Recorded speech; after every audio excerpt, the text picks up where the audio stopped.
Ciao a tutti, benvenuti sul mio canale.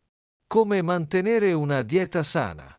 Mantenere una dieta sana è molto importante per vivere bene e avere energia ogni giorno.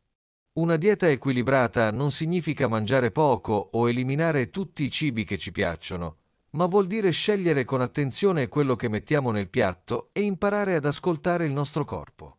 In Italia, la dieta mediterranea è spesso considerata un modello di alimentazione sana.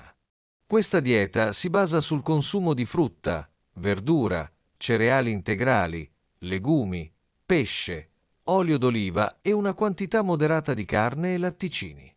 Per iniziare a mangiare in modo più sano, è importante capire quali sono i cibi che fanno bene e quali dovremmo limitare. Gli alimenti ricchi di zuccheri semplici, grassi saturi e sale in eccesso non sono buoni se consumati ogni giorno. Questo non vuol dire che dobbiamo eliminarli completamente, ma dovremmo mangiarli solo occasionalmente. Ad esempio, i dolci, le bibite gassate e le patatine fritte sono buoni una volta ogni tanto, ma non devono diventare una parte fissa della nostra dieta quotidiana. Un altro consiglio importante è mangiare tanta frutta e verdura. Questi alimenti contengono vitamine, minerali e fibre che aiutano il nostro corpo a funzionare bene. Gli esperti consigliano di mangiare almeno 5 porzioni di frutta e verdura ogni giorno. Questo può sembrare difficile, ma in realtà basta aggiungere un frutto a colazione, una insalata a pranzo, una mela come spuntino e delle verdure cotte a cena. Bere acqua è un'altra abitudine fondamentale per una dieta sana. Molte persone dimenticano di bere durante il giorno e preferiscono bibite zuccherate o alcolici. L'acqua invece è la migliore bevanda, non ha calorie, disseta bene e aiuta a mantenere il corpo idratato. Gli adulti dovrebbero bere circa 1,5 litri o 2 litri di acqua al giorno, ma la quantità può cambiare a seconda del clima, dell'attività fisica e delle esigenze personali. Anche il modo in cui mangiamo è importante. Non dovremmo mangiare sempre di corsa o davanti al computer. Sedersi a tavola, masticare lentamente e ascoltare il nostro senso di sazietà sono piccole azioni che aiutano a digerire meglio e a evitare di mangiare troppo. Molti italiani, ad esempio, vedono il momento del pasto come un momento di pausa e di convivialità, e questo è un aspetto positivo della loro cultura alimentare. Fare colazione è un'altra buona abitudine. Molte persone saltano questo pasto, ma in realtà la colazione è importante perché ci dà energia per iniziare la giornata. Una colazione sana può includere una tazza di latte o yogurt, una fetta di pane integrale con marmellata senza zucchero, della frutta fresca oppure della frutta secca come noci e mandorle.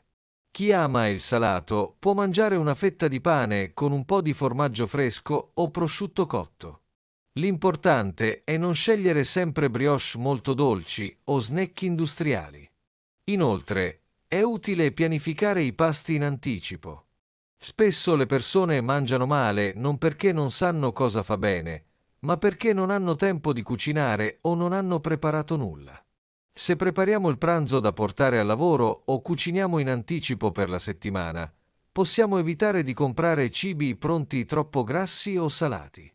Un altro consiglio è imparare a leggere le etichette dei prodotti.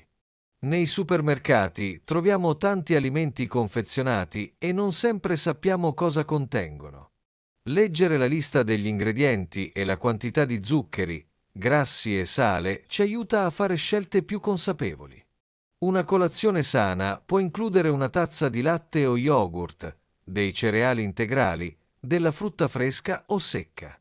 Evitare di mangiare solo dolci industriali al mattino è importante, perché lo zucchero dà energia solo per poco tempo e dopo alcune ore si ha di nuovo fame.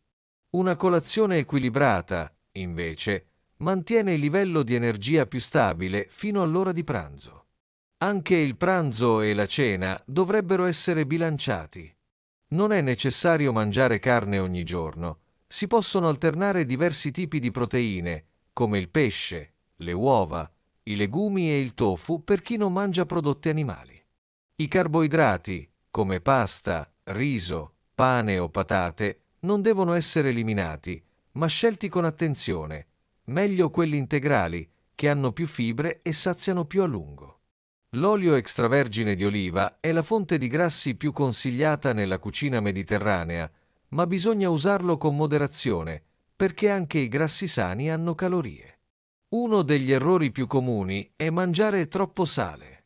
Molte persone aggiungono sale senza assaggiare il cibo oppure mangiano alimenti industriali già ricchi di sodio, come snack salati, salumi e cibi pronti. Il sale in eccesso può causare problemi di pressione alta e altri disturbi. Per ridurre il sale si possono usare spezie, erbe aromatiche e limone per dare sapore ai piatti. Un altro aspetto importante per mantenere una dieta sana è la regolarità. Non è consigliabile fare digiuni molto lunghi e poi mangiare troppo in una volta sola. È meglio fare 3 pasti principali e, se necessario, 2 spuntini leggeri. Così il corpo riceve energia in modo costante e non si arriva troppo affamati al pasto successivo. Lo stile di vita ha un grande effetto sulla dieta. Non basta mangiare bene, anche l'attività fisica è essenziale per la salute. Camminare ogni giorno, usare le scale invece dell'ascensore, fare sport almeno 2 o 3 volte a settimana sono abitudini che aiutano a mantenere il peso ideale e a sentirsi più forti e attivi. Una vita sedentaria, anche con una buona alimentazione, non è sufficiente per stare bene a lungo termine. Inoltre, bisogna imparare ad ascoltare il proprio corpo. Non tutte le persone hanno le stesse esigenze.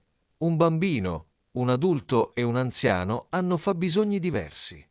Anche il lavoro, il clima e la salute personale possono influenzare il tipo di dieta migliore per ciascuno. Per questo, quando si hanno dubbi, è utile consultare un medico o un nutrizionista, invece di seguire diete alla moda che promettono risultati rapidi ma non sono equilibrate. Un altro problema della società moderna è il consumo di cibi industriali e fast food.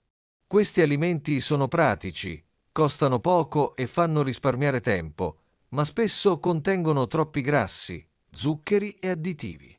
Mangiare ogni tanto un panino o una pizza non fa male, ma se diventa un'abitudine quotidiana può portare a sovrappeso e altri problemi di salute. Imparare a cucinare piatti semplici a casa è una soluzione migliore, così si sa esattamente cosa si mangia e si possono usare ingredienti freschi e di qualità. Infine, una dieta sana non deve diventare una fonte di stress. Alcune persone pensano troppo al cibo, contano ogni caloria e si sentono in colpa se mangiano qualcosa di dolce. Questo atteggiamento non è salutare. L'alimentazione deve essere equilibrata, ma anche piacevole. Concedersi un gelato in estate o una fetta di torta a una festa fa parte della vita e non rovina la salute, se la maggior parte dei pasti è sana e bilanciata. Io credo che mantenere una dieta sana significhi trovare un equilibrio tra ciò che fa bene al corpo e ciò che rende felice. Non è una regola rigida, ma uno stile di vita che si costruisce poco a poco, con scelte quotidiane intelligenti. Bere acqua, mangiare più frutta e verdura, ridurre i cibi industriali e fare movimento sono i passi principali. Con il tempo, queste abitudini diventano naturali e la salute ne beneficia per molti anni. Se vi piace il mio canale, non dimenticate di iscrivervi. Ci vediamo nel prossimo video.